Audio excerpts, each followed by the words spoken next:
Okay, I gotta be honest, staying fit in China is way harder than I thought it would be. Here's why.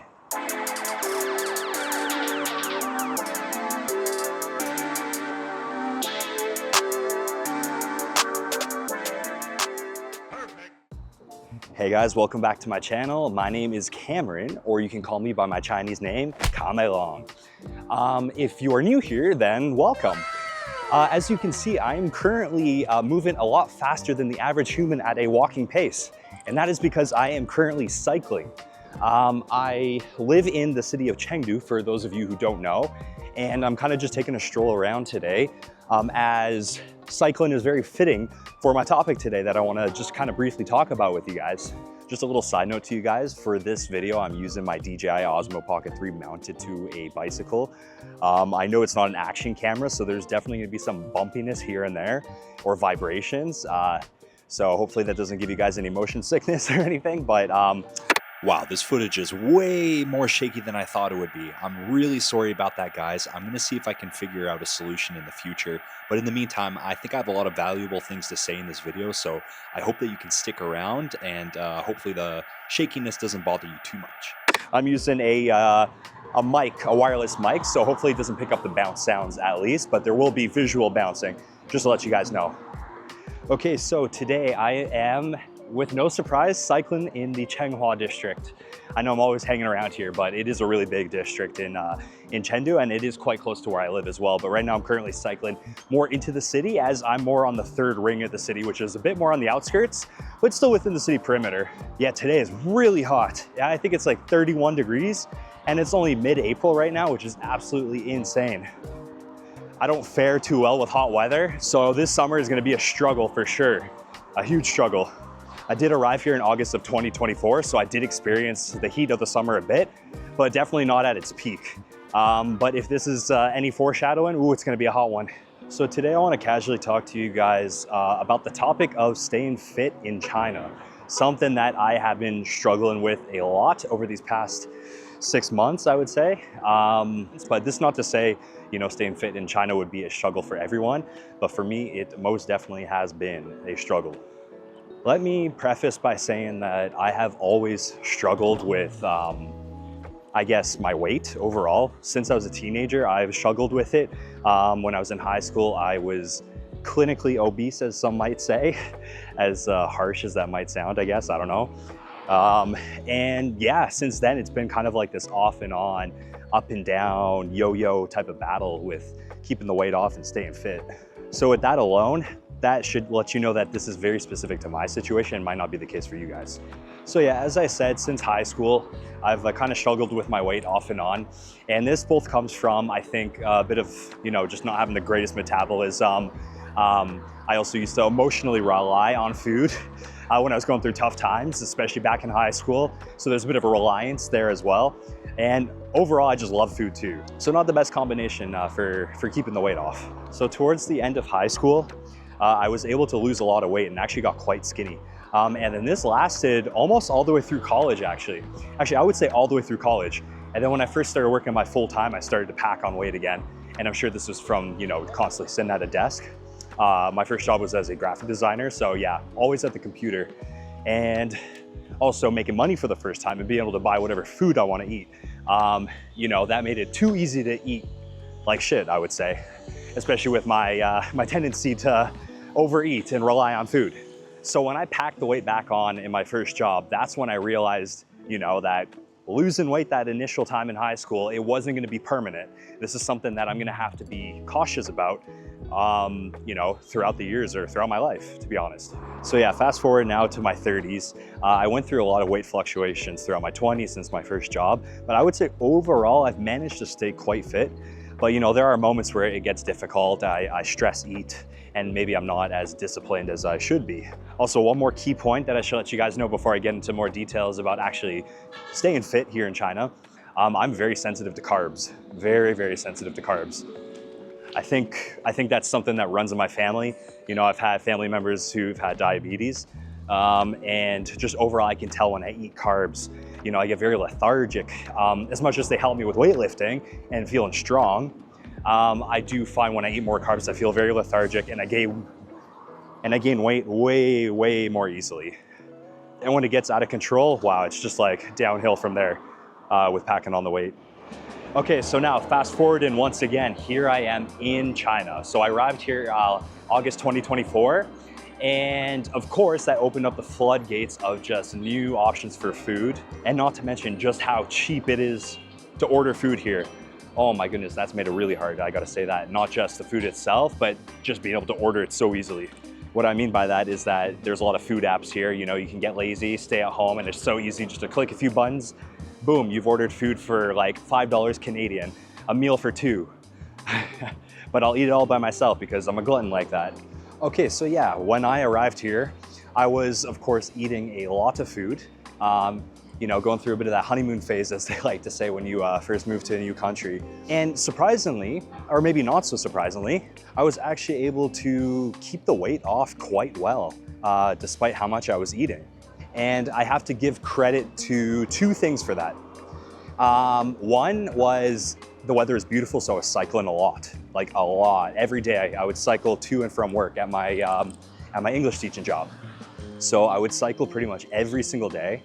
It was really hot, so I was sweating a lot too. Didn't keep too much water weight on, I think. And also being an English teacher at a kindergarten is a very physically strenuous job. You're pretty much on your feet all the time and dancing and singing, just very high energy. And the school that I was working at, there were 3 stories there. So I was constantly going up and down the stairs throughout the day, always on my feet, not much time sitting down. So between that and the cycling, yeah, I was able to keep the weight off really well. That was up until about the end of December of 2024. So the first problem I had was it was starting to get cold and I was getting way too comfortable ordering taxis or Didis, which is like Chinese Uber pretty much. So I didn't cycle as much. I think the weather was still fine enough to cycle, but I was just getting lazy and I was getting too comfortable taking the taxi. Honestly, that's what it was. So that was the first step of my struggle, I believe.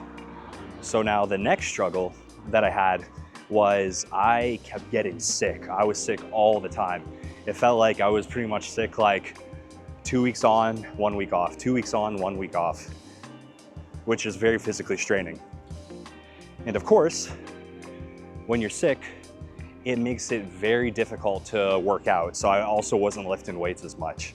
Even though I had a gym membership, you know, I could go during my lunch break or whatever else. It was just hard when you're sick, like you just don't have the energy and you just want to recover.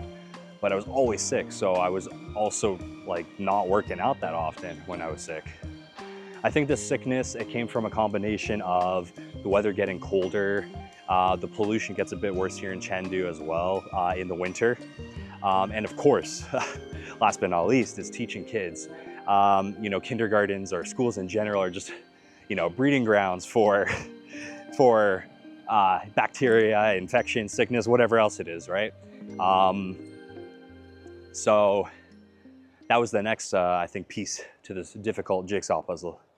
And so now when you combine that with how high carb and how, honestly, how oily certain cuisines of Chinese food can be, especially Sichuan food, I was eating very high calorie because of that, very high carb, you know, noodles, buns, bread, bao, whatever else it is. And that in combination with my lack of activity just made me start to pack on the weight, and I started to freak out a little bit.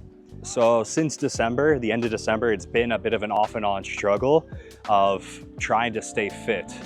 But again, I have to bring up a key point, which I brought up earlier, and that is simply that I can be gluttonous and I do love food, and I also tend to overeat. So there's a lot of things working against me here. And I think at the end of the day, it just really comes down to discipline, something that I've struggled with when it comes to food and fitness. Fitness, not so much. I think even when there's times where I'm eating a lot of food, I am still generally lifting weights, which obviously helps with metabolism. And you know, when you're eating protein in conjunction with working out or lifting weights, that's gonna boost your metabolism. But for me, sometimes that doesn't feel like enough with how much I like to eat. And guys, I can't express enough how much I love Chinese food. Like, I love it, especially Sichuan food. But at times my body does not love it.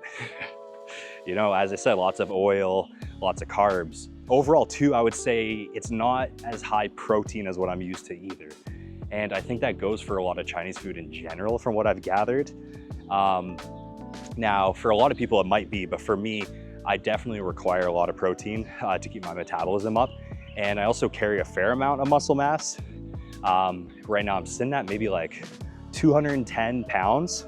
Of course, some of that, or a fair amount of that, is fat, but also muscle too. Oh, and also I'm approximately 183 centimeters tall. So on paper, it sounds like I theoretically should keep the weight off, but I don't think it's all that easy given my discipline when it comes to eating well, as well in combination with my body's reaction to certain types of foods. You know, some people might think like, how does Chinese food not have enough protein? I think the issue is more of like the macro ratios, the macronutrient ratios between fat, protein, and carb. And usually it leans a lot more heavier on the fat and carb side rather than protein. I'm used to doing a 40-40-20 split, which is 40 protein, 40 fat, not 40 carb, and 20 carb. But here, I don't know, man, I feel like it's more like 50, let's say 50 fat, 25 carb, and 25 protein. Maybe even less sometimes. And speaking of macronutrients, my next point is, before I moved to China, I was really used to counting my calories when I was trying to go through when I was trying to shed body fat. And here, counting calories, if you aren't only cooking at home, it feels nearly impossible. And living here, I seriously can't just only cook food at home and count my calories that way. I just can't. There's a lot of social activity here. There's a lot of traveling and stuff like that. So it's just impossible to only do that. You know, during slow periods, I can, you know, cook a bit more at home and count my calories that way, but it's overall not sustainable as like a primary method. At least for me, it's not. And I probably feel like that's the case for a lot of people who move here. I've seen online, on Reddit and other places that other people do struggle with this as well. Because as I mentioned, there's a lot of, you know, social activity here, and a lot of that revolves around food. And sometimes you just can't say no. And to be honest, a lot of the times you can't say no. That's just the way it is. Very social culture. And when the social culture revolves around food, that can be quite difficult. So while the calorie counting and cooking at home can help here and there, I have been experimenting off and on to see what works for me. I had to experiment when in the past I knew that I could just rely on calorie counting, but now I'm having to try different things that I've never tried before or I've only dabbled in before. An example is, you know, eating until I feel full, and that's it. Or fasting, you know, whether it's 24 to 48 hours here and there. I'll come back to that point in a moment. Or whether it's eating foods that make me feel more satiated, that's not too high in calories, and things like that. But again, the problem with that is I'm not counting, so I'm not exactly knowing how much protein I'm getting. For me, that is very, very important to keep the body fat off and keep my muscle mass higher. So what I find has been working for me a bit more recently is the fasts that I mentioned. I try to do a 148-hour fast a week. Now, for those of you who have never fasted, that might sound harsh, but 48 hours is a good sweet spot for maintaining muscle while shedding fat and also getting many other benefits such as cell regeneration. And of course, when you're fasting, you're not eating any calories at all. So you're going into a really big deficit and you're going to be shedding a good amount of fat during that time. I think during my fast, I can shed probably up to 1.5 to 2 pounds of fat, which is a lot. So I find fasting kind of helps offset some of that more excessive eating that I might do throughout the week. But you know, of course you have to be careful with that because you don't want to create this cycle of binge eating and then fasting, binge eating and fasting. That can be mentally dangerous. So despite the fasting, I still of course have to be disciplined with what I'm eating throughout the week. So normally I don't turn down those social activities that revolve around food. I'll still go out, I'll still eat food, but I'm very careful with how much I eat. And a lot of the times now, my girlfriend Lulu and I will maybe get like one dish and then just split it, which helps a lot. But again, with the fasting and eating, you know, food that isn't so macronutrient rich in protein, I still have to kind of supplement protein on the side on my own. So I do this by having extra protein when I go home, whether that's through protein powder, like whey protein powder, or maybe I'll buy chicken breast. I'll cook the chicken breast and just eat that by itself. As gross and plain as that might sound, it does give me that protein boost that I do need. And also I've been more mindful of if I'm gonna order food off of the delivery apps here, such as Meituan, I will find things that are higher in protein, even if they are more expensive typically. You can find places that sell like half or whole chickens. And again, while that's expensive, at least I can get my protein intake that way. But typically it's much more cost efficient to actually just buy chicken breast myself and cook it at home. So overall, while those are the things that I'm experimenting with, it hasn't been quite easy overall because, you know, usually I could rely on calorie counting to lose body fat and then I'm good that way. So this is kind of a new lifestyle or habit that I'm having to get used to. But overall, it seems to be working quite well. I'm starting to shed the fat again, which is nice, despite eating a lot at certain times. And also the weather is getting warmer, so I'm starting to cycle more again, which is great. Also for those days where I'm too busy, whether it's video editing or doing whatever else, and I can't make my way to the gym, I will work out at home instead. I bought some dumbbells, so I do that at home. Of course, it's not always the best workout compared to going to the gym, but it does the trick. And of course, you want to consistently lift weights to maintain the muscle in conjunction with a healthier diet.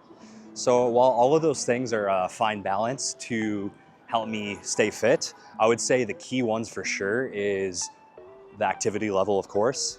The 48-hour fasts really help a lot.